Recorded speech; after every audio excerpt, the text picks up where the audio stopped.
Hey guys, I'm here at Tom Wrigley Performance with Mike Hall, and today I'm getting the M140i tuned up. What do you think then, Mike? So we're going to go for we're just going to tune the stock motor, aren't we? Yeah, we'll get a tune on the car at the moment. It's completely stock right now, so we'll get a tune on there and see what she does. So obviously, what do you think is the sweet spot for these cars in terms of the tuning? Because I don't really want to go too much power and spend too much money on it. I just want to kind of make it good for the road. Yeah, the best bang for your buck really on these cars, you can we'll put a tune on it, and if you put like a BCS mid pipe, that removes the OPF from the centre of the car and the resonator, and you can get quite a lot of power, maybe 450. We've seen 460 on some cars. And that seems to be the best sort of bang for your buck, really. And that's without really removing the cat? Yeah, you can leave the cat in place and they'll still make good power. You can remove that at a later date if you want a little bit more.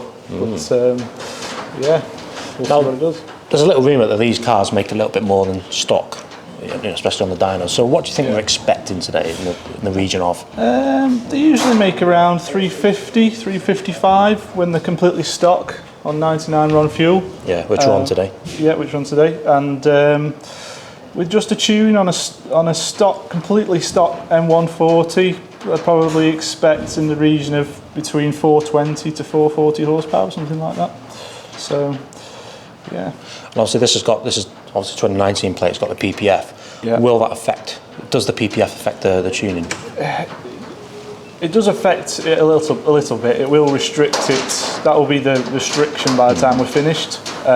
It's just a case of making good power on these engines. You have to get the air in and out of the engine as quickly as possible, and they do have a bit of a restriction in there. So say I was to put a BCS mid-pipe on this then and I came back, would you then recommend to come back and then retune the car with the BCS mid-pipe on? Yeah, definitely. Really? Yeah, we can just, if you put that pipe on, just bring it back and we can do a little tweak on there to turn the OPF off, and we can start do a few tweaks here and there where we can to try and extract a bit more power out of it. Looking forward to it. And the last question before we get on to it is, this is obviously going for a custom tune on the rolling road. What are the difference between doing a custom tune and one you can just do off your phone? So the off-the-shelf tunes are generally pretty good. They'll make more power. However, we're going to analyse the data logs in great detail. We're going to see if the car's knocking at all. We're going to see if the car's overboosting, underboosting, and we can just tailor that software to suit that particular car. So even though the cars appear to be the same, when you actually get into the tuning, they're just not. No two cars are ever quite the same. I don't think I've ever flashed the same file on two of the same car. So there's always tweaks to be had here and there, and all of them make a little bit more or a little bit less power depending on what exact fuel they've got in there at the time, what kind of life they've had before you bring it in. So it's healthier for a custom tune. Yeah, we can just make sure that it's absolutely bang on before you leave, basically. The off-the-shelf tunes, they are good. They tend to be quite strong in terms of ignition, and maybe not suited to the type of fuel we get here in the UK. But yeah, we'll custom tune it and we'll get it absolutely spot on for you. Well, shall we see what it's making stock? Yeah, let's do it. Let's do it.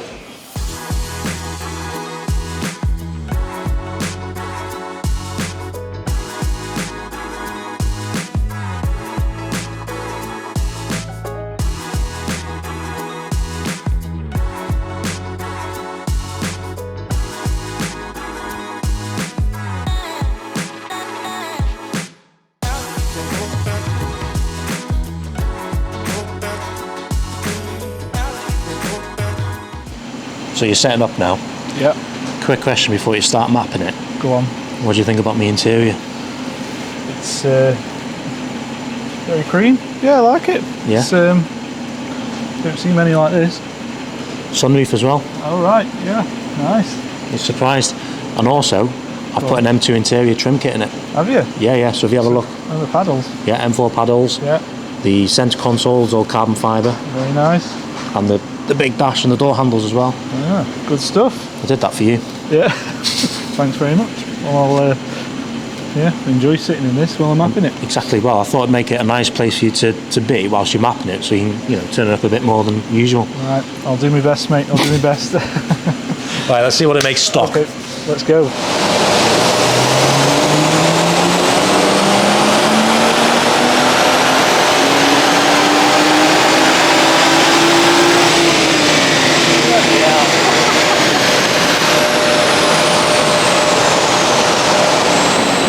Yeah, 322 at the wheels, that's about right, isn't it? Yeah. 350 horsepower around about there. So that converts about 350 horsepower. Yeah.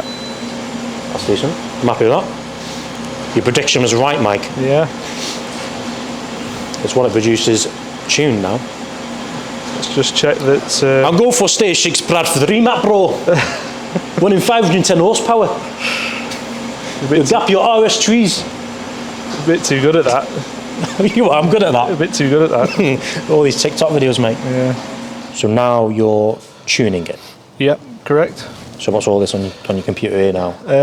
So what we do is we take a read off the car. So what we do is we get a copy of your original software and we drag that into a binary editor. Yeah. And that's what this is basically. All the blue bits are the maps, and yeah, we basically just adjust your original software and then write it back to the car and run it on the dyno, monitor the data logs to see what's happening, make sure it's all safe. Yeah, see how it responds, and then make tweaks from there really. So we worked out before, because I spoke to Thingy inside, the stock power on this is 360 horsepower. 360, yeah. Yeah, so it's pretty decent that for 140. A little bit more than what it should be stock, but that's generally what people are seeing. They make a bit more than what they should do. And they quote 335 for these as well, stock. Yeah, right.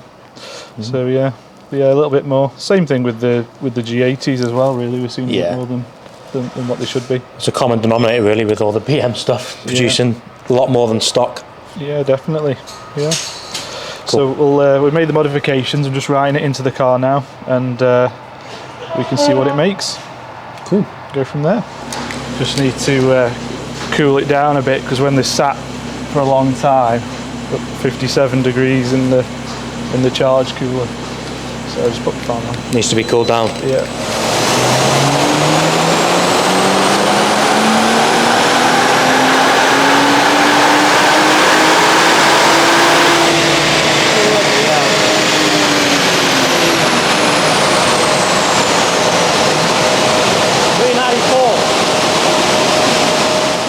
It's 12%, so 441 it works out at roughly.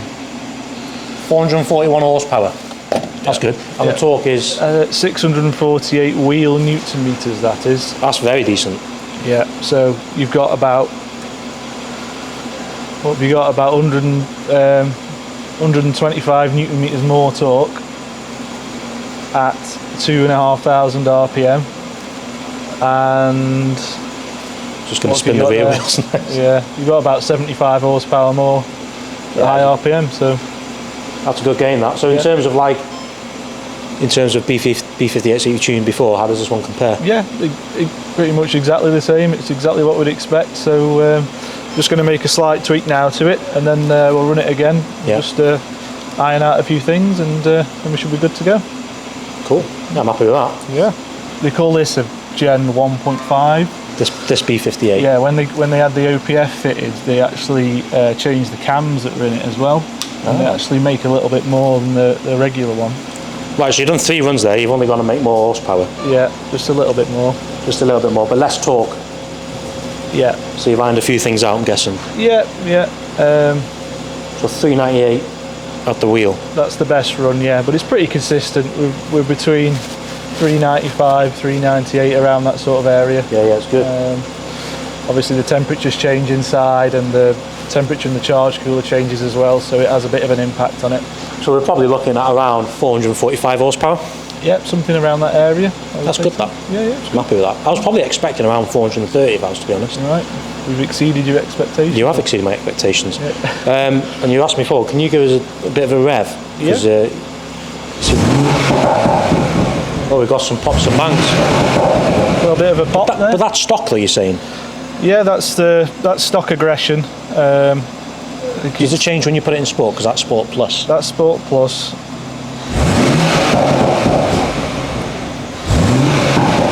And obviously we'll put it in comfort. Sounds better in comfort. I don't mind the pops now and then, but Yeah. There we are then. There we are. Do you want to go take it on the road and see what it's like? Yeah, let's take it on the road. Yeah.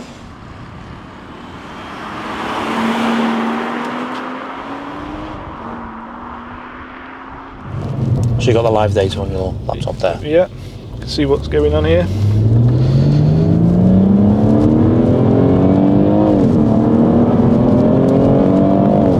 Yeah, the gear changes are much better, aren't they? Yeah. They kind of jump ahead and they're more responsive on the paddles as well. Yeah. And the downshifts are better.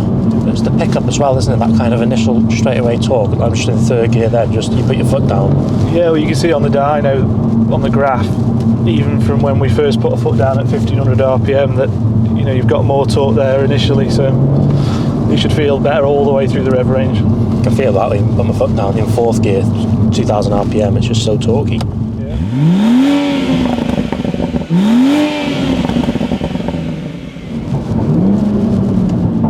I actually don't mind the burbles, to be fair. They're not crazy, are they? No. Just, when you're in that dyno cell. There you go. See what I mean? It's just so easy to drift. Yeah. Because of the tyres and the diff. Yeah. I didn't even put my foot down properly then.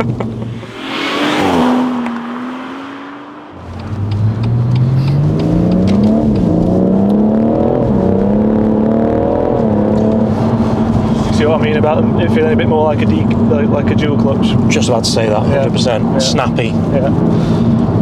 So much more responsive. You wouldn't believe like an automatic gearbox could feel like that in a way, would you? It's weird.